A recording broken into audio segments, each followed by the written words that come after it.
What's going on, guys? Welcome back to another J&A podcast. We've been pretty good at this, don't you think, JJ? We doing it weekly? Hey, I would say we're doing pretty good so far. Like, consistent, that's how you do it. But anyways, like I'm saying, today we're going to get on it, and you already know there's some big topics that need to be said this week, so you already know who's going to be on it, like Paw Patrol, motherfucker, okay? Oh man, shout out to Paw Patrol. Alright. Anyways, JJ, like what I normally do is I'm going to switch over to him, let him open a statement, we'll go on from there. Alright, thank you, Aaron. Hope you're having a good day, and I hope the viewers are having a good day as well. We're gonna basically start off the same way we do. Anything that impressed you this week? Any single person or team or like an offense or a defense? What caught your eye this week without repeating the same answer? That's tragic. Listen. Yeah, we can't. We can't just say Patrick Mahomes every week. Now, but it's true. But, alright, see, this is going to be something that not the whole team impressed me, but a certain unit on that team. And yeah. It actually happened against the Falcons. I'm going to say New Orleans offense without both running backs, okay? Just hear me out. So, last year, they ran a lot more than they normally would, okay? Correct. And it made their offense was obviously really good. And going into this week, I did not think they were going to be able to be that well with their last week without Mark Ingram.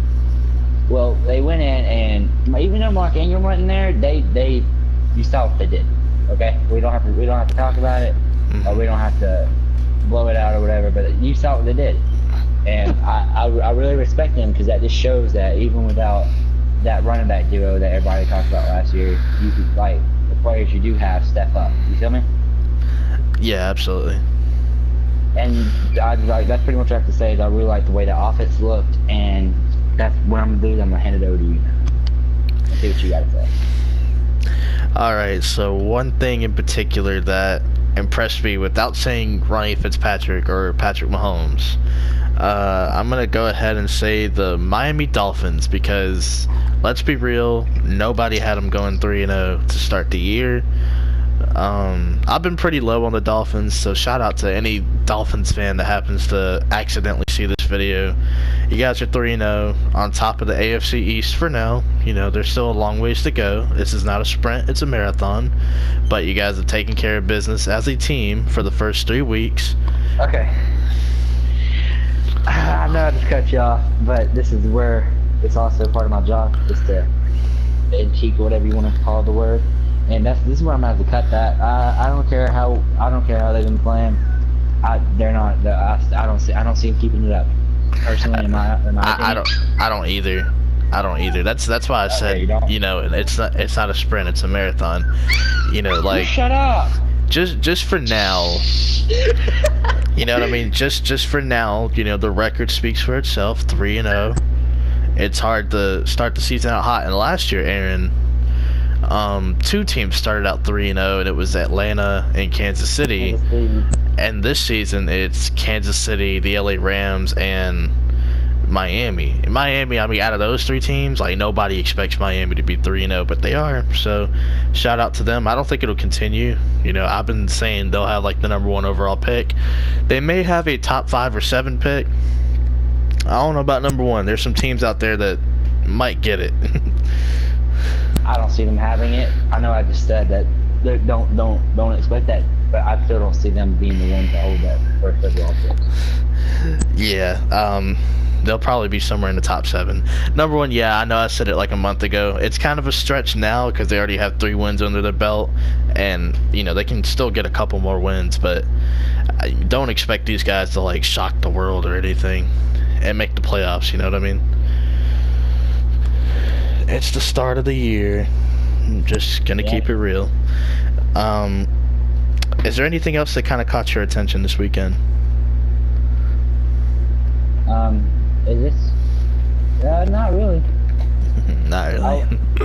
I'm not going to just sit there and say that. I'm looking through and seeing if there's anything that really caught my eye. Yeah, it can be something bad too, like something disappointing. It doesn't all have to be good stuff.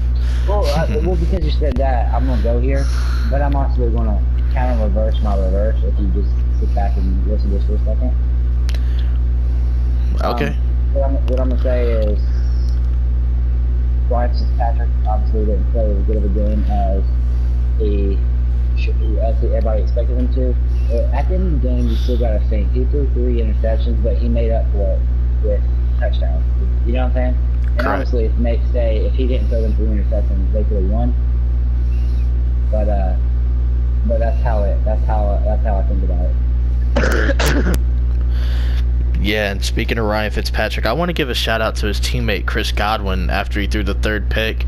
Everybody else was kind of like discouraged. Chris Godwin was the first person to go up there and talk to him, sit down and talk to him. So I thought that was really big for a younger player to talk to the veteran that's struggling at the moment. And you know, he did finish stronger. Unfortunately, they didn't win, but let's be real. A lot of people had him going 1-2 or 0-3 to start the year, as hard of a schedule as they had, and I got to give them props, you know, for winning at least 2 out of the 3. I didn't see it happening. So definitely going to give him props right there. Disappointing for me, and we'll talk more about Ryan Fitzpatrick and Jameis Winston coming off suspension this upcoming week. Disappointing for me, that Dallas offense. You know, I don't know if I said it or not, but I'm going to just go ahead and say it now. Dallas's offense, we know what to expect, right? We know Zeke is tied for first place in rushing yards, but the impact of this offense has just not been there. Let's see, in the first game, they scored like 8 points against Carolina. The second game, they scored 20. And in the third game against Seattle, which we're going to talk about later, they only scored 13. So they're averaging about 14 points a game. And their defense is giving up 16 points to Carolina, 13 to the Giants, and 24 to Seattle. So technically they're giving up more points. Yeah, they're giving up more points technically than what they're scoring, which is why they have the losing record.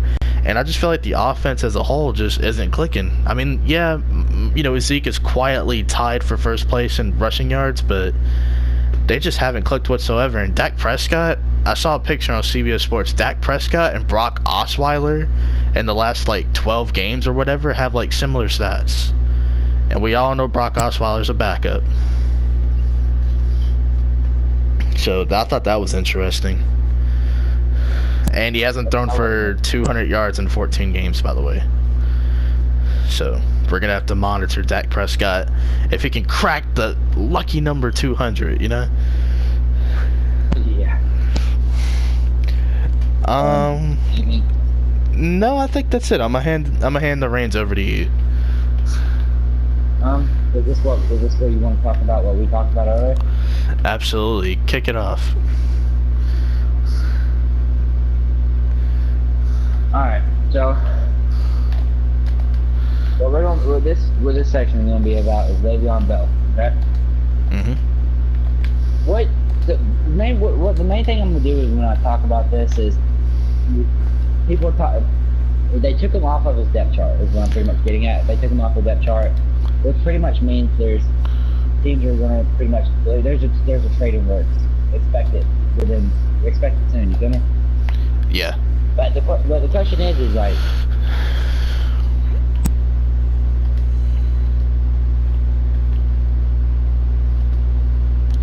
All right, what were you saying?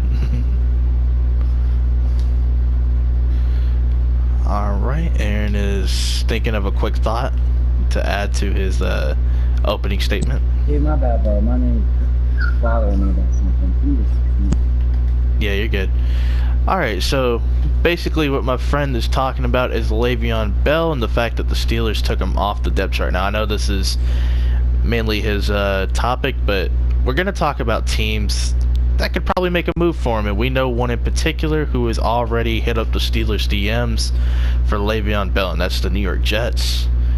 They are one team in particular that has the cap space. I believe they're like third in the NFL in cap space. Maybe they're second. I'm not too sure, but the Jets, yeah, they've been rumored to get Khalil Mack, Dante Fowler Jr. They've been tied to a lot of the big name, not free agents, but trade bait, I guess.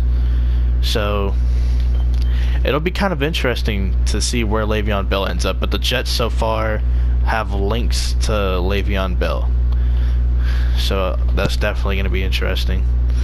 Sorry, man. It's just my nanny bothered me. That's the thing about not having a studio with this podcast. Yeah, I just lock the door and tell everyone to F off. No, I'm just playing. God. Yeah, but I actually have a dog I have to take care of. So yeah, I understand. I just, you know how it is. But what was the main thing you were sitting on? I'm sorry, dude. I was mainly telling them how the Jets hit them up for a potential trade for Le'Veon Bell, and how you were hitting on him not being on the depth chart as of right now, which means a trade could be incoming. And I told him, that we were gonna talk about potential trade, I guess a potential trade and potential landing spots for Lev Bell. See, there's lots of teams that you could say. Like, you could say Green Bay, you could say the Jets, etc. But I'll say this. I tend to say this about some players. Like I said this about Jimmy Graham, and he was right. He needs to go to Green Bay. Okay, shout out to you for being right. By the way, I give you your credit. Shout out to what? To the Jimmy Graham. Oh. You heard what I said. Yes, shout out to you for getting the Jimmy Graham free agency destination correct. Even though they haven't really done much with him. In my eyes, that was just pretty obvious because the way things were going. But anyway, it's if Green Bay picked him up, that would give Aaron Rodgers everything he needed. I mean, he makes them receivers. You feel me? Like, I'm not saying, like, obviously we've had this talk before. The receivers ain't bad, the receivers ain't good there, but that would just help that offense so much if Le'Veon Bell is that. It'd take him to the next level for sure. Yeah, no doubt. Just because Green Bay, I know you tend to disagree sometimes, but Green Bay doesn't have that bad of an offensive line, other than some missing parts. You feel me? But isn't that almost every offensive line, except for 3 or 2? You know? I guess so. It's all about really how they play on a week-to-week basis. Yeah, but that would be really good. The Jets, if I would have, I wouldn't want to go. You always want to go to a team that give you like the best. I feel like that. I feel like Green Bay would be that team. You feel me? I understand. My only problem with this is they wouldn't trade for Khalil Mack, which they need a pass rush. So why would they trade for a running back if they're not going to trade for a pass rusher? You know, something I heard, right, was that Green Bay was actually in top 3 of trading. But that top 3 people that actually was trying to get Khalil Mack, they offered the third most. Yeah, I know, but at the end of the day, they didn't get him. That's where I'm getting at. They wouldn't even, they couldn't even get a trade for Khalil Mack, and the thing is, they basically had the assets to get him. So why would they get Le'Veon Bell if they didn't get Khalil Mack? I don't think Le'Veon Bell rushes the passer. Yeah, right, but maybe they'd rather have an official running back than having and then it's kind of stupid, but again, we don't think how G others think. But maybe in his eyes, they would rather have a top just for obviously the number 1, but just for the podcast sake, a top 5 running back versus a top 5 left end who would rather have, and in their eyes they would rather have top 5 running back. Yeah, I mean, no big deal, just score 41 points and give up 38. That's fine.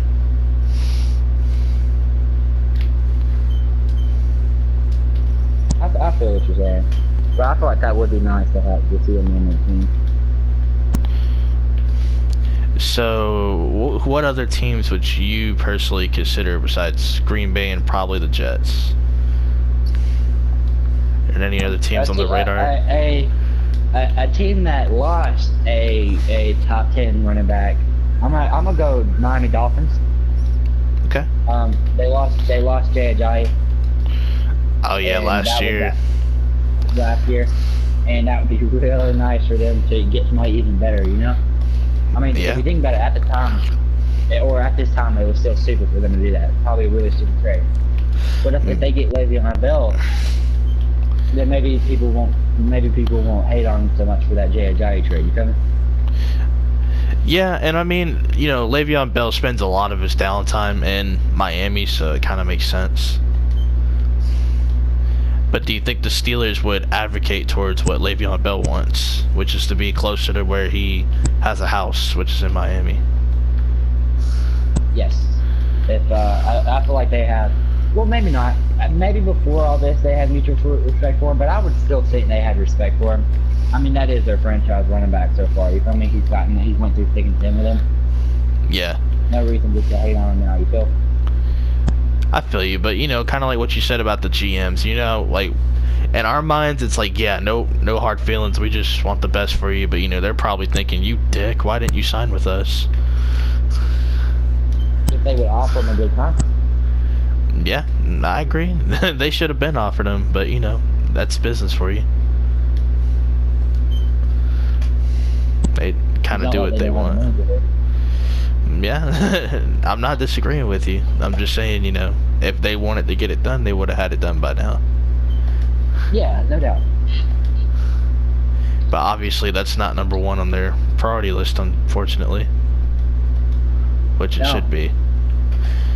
Now, obviously, I know you have some thoughts about this whole Le'Veon Bell situation, and I know this is mainly my segment, but I do want to get you into this just for a second, and I do want to ask you, what's the main things that's been on your mind about all this? Like, you know? I understand from both sides. I know the Steelers, you know, it's kind of stupid to to fans, you know, like, why would you want to get rid of your running back or whatever? Like, I think I said it on the last podcast, like, the style of runners in which Pittsburgh's known for is those power backs, and we know Le'Veon can run with power. He also runs with patience and discipline and speed. He's a complete running back.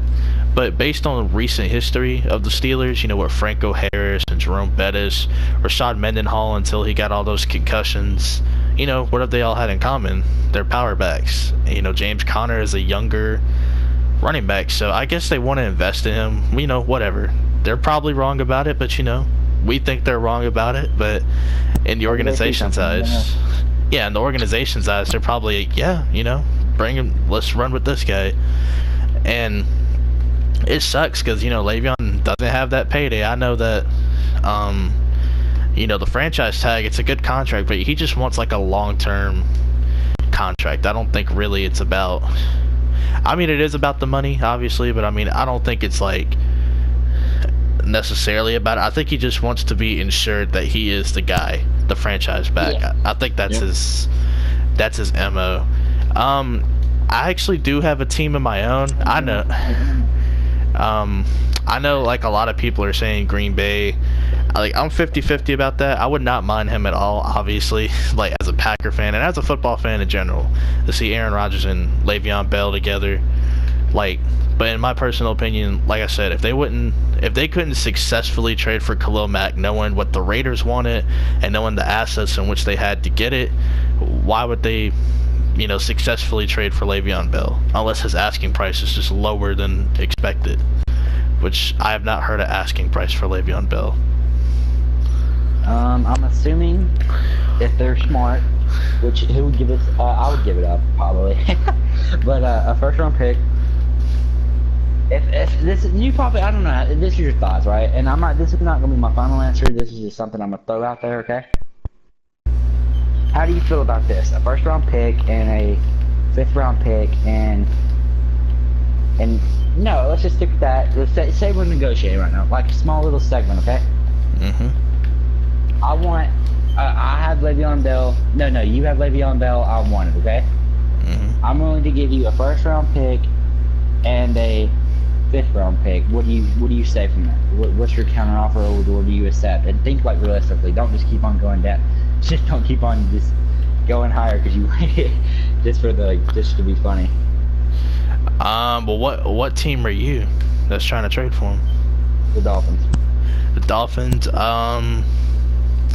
Okay, interesting. Think about future. I mean, if you, I don't know how much you know about college, so I'm not trying to call you out or anything. But think about people coming out of college. If you do know about you can. Yeah, decent knowledge. I'm not a college expert, but decent. I try to keep up. Instead of the 5th, I'm gonna ask for a 4th, and I'm willing to take on a bigger contract. Not necessarily like they're not rebuilding or nothing, but you know, like I'm willing to take on a bigger contract. Maybe somebody on defense, because we know the Steelers could use some defense. So maybe like a linebacker of sorts.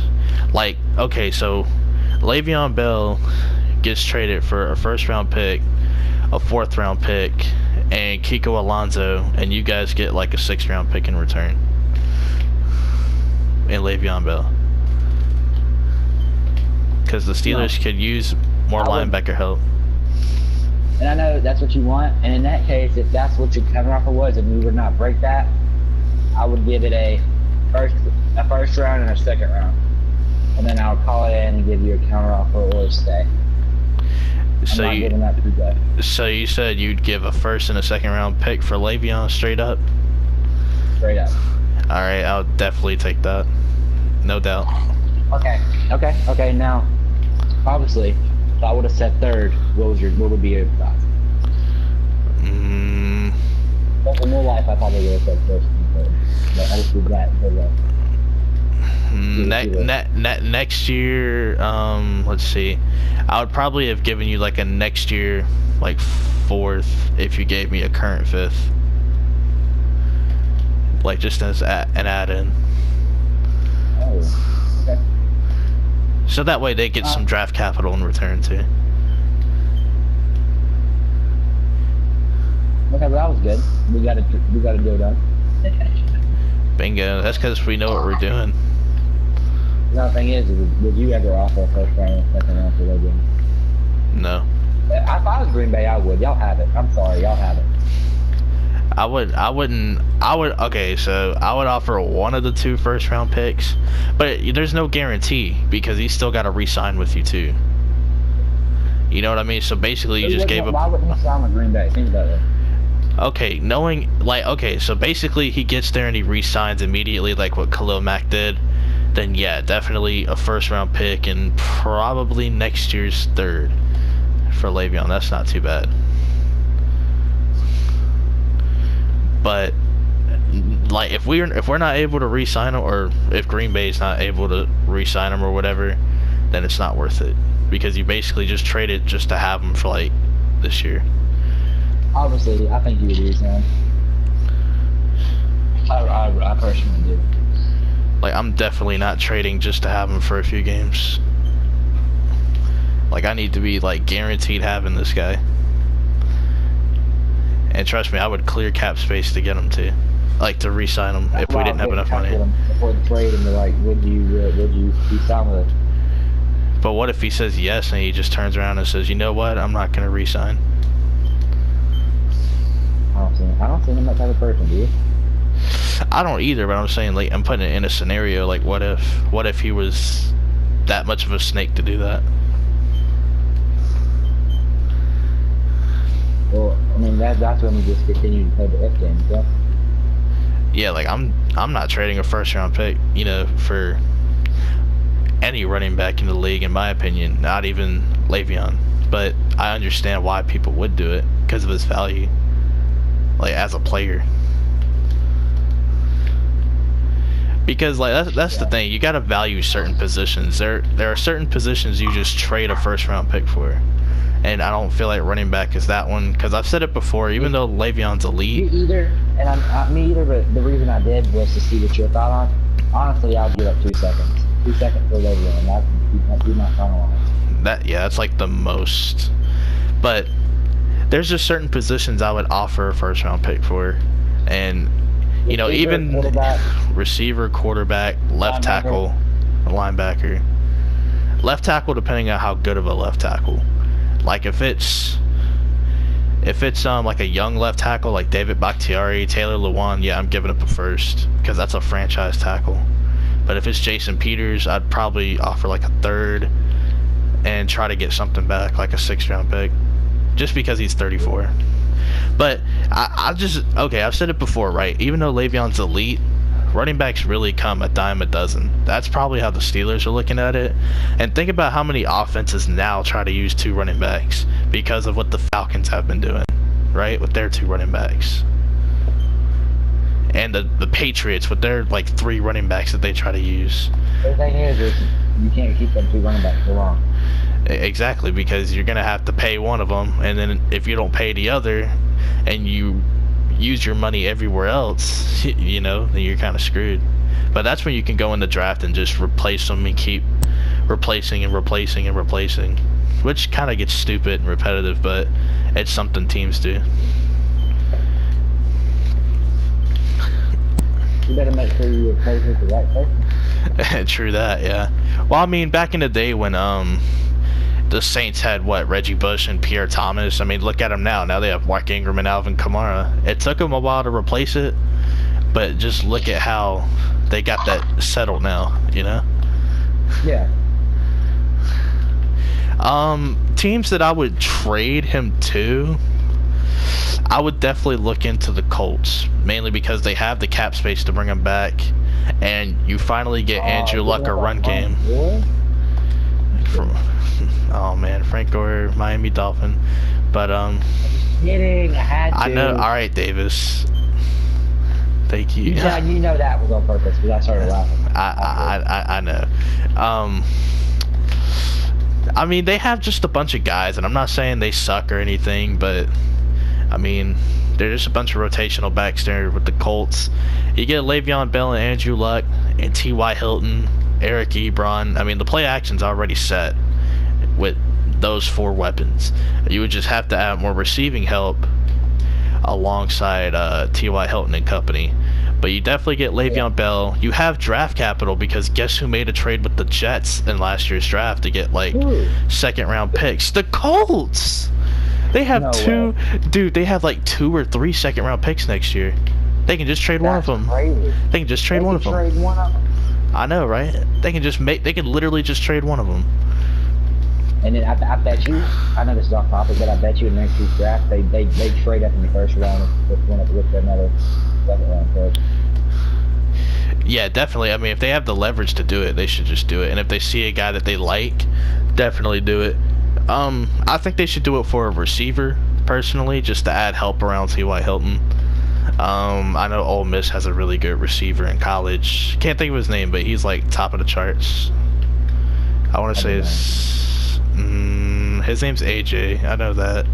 Can't think of his last name. But he's a baller for Ole Miss. Let's see. In that case, he might get swept up. Let's see, another team.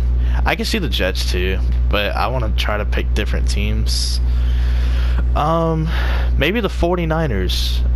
That was an interesting one that I thought of today. I know they just got Jerick McKinnon, and he's out with a torn ACL for the year, along with another player we're going to talk about. But, you know, Le'Veon Bell, I feel like he's better than Jerick McKinnon, better than whoever they have in their backfield, even though Matt Breida is, like, tied for first place with Zeke in rushing yards this season.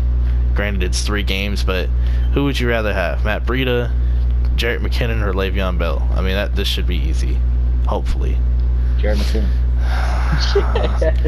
All right, Davis.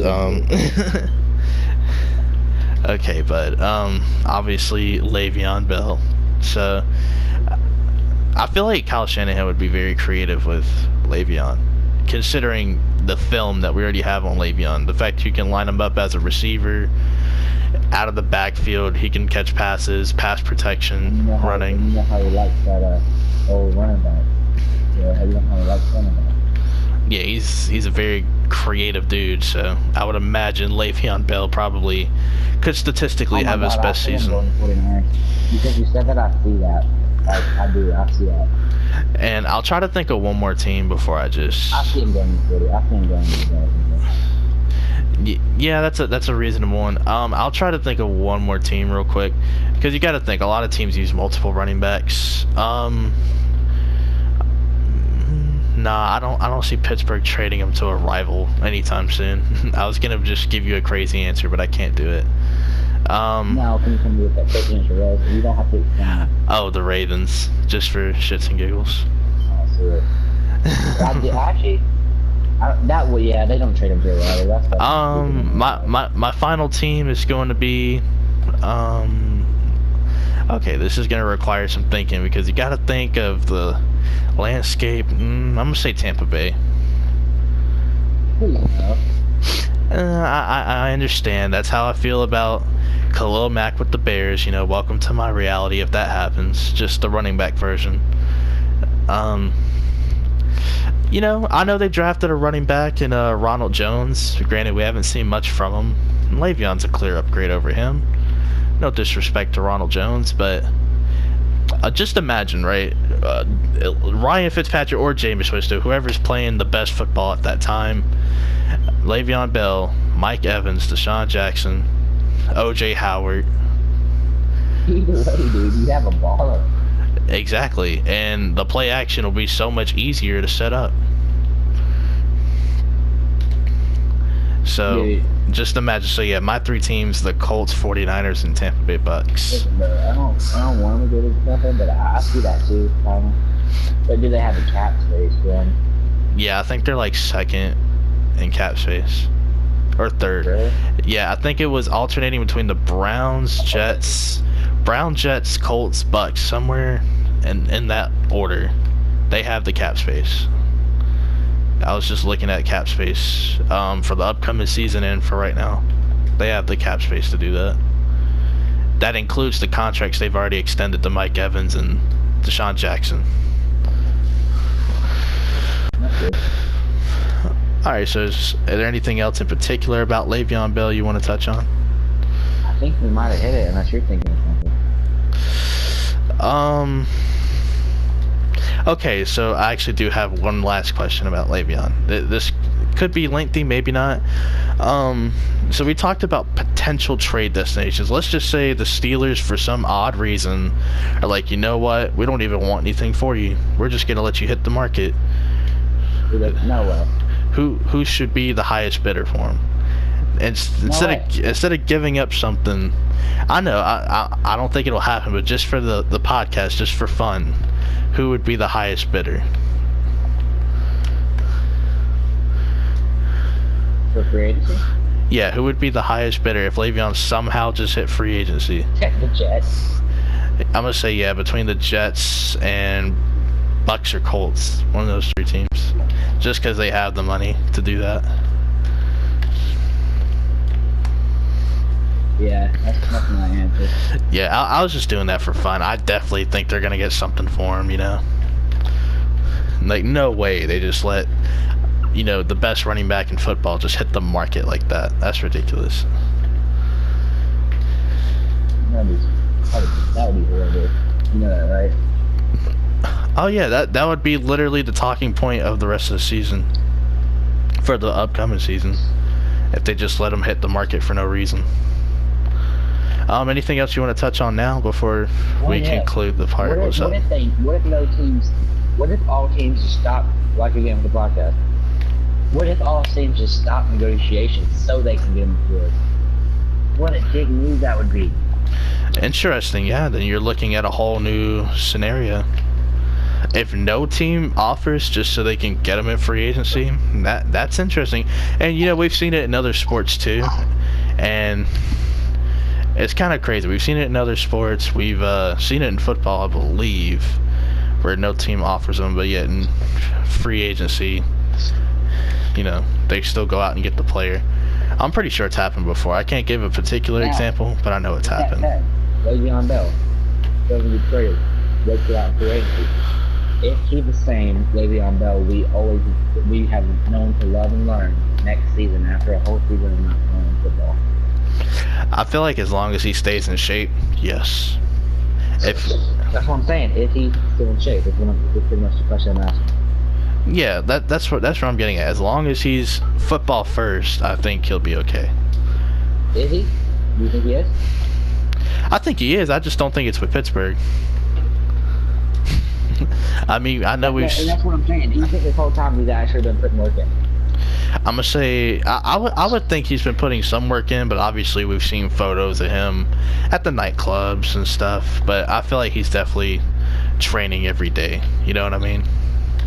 I feel like because he's worked his ass off up to this point. I mean, when he was drafted, he was 240 pounds. Now he's a slender like 215. So he's definitely put in the work to transform his body. Yeah, yes, way. So he's definitely put in the work to transform his body and to be that better running back. And he pretty much developed that style of patient running. So I feel like he would definitely continue to put in the work to better himself every day. That's what I would be doing if I were Le'Veon. Why stop now? And he's so young too. He's still young. He's like 26, 27. So he's still got years in him. Well, with that said, I guess that's all we got to talk about. Yep, that's it for the Le'Veon Bell bit. Hope you guys enjoyed, and yeah, that's pretty much it. All right.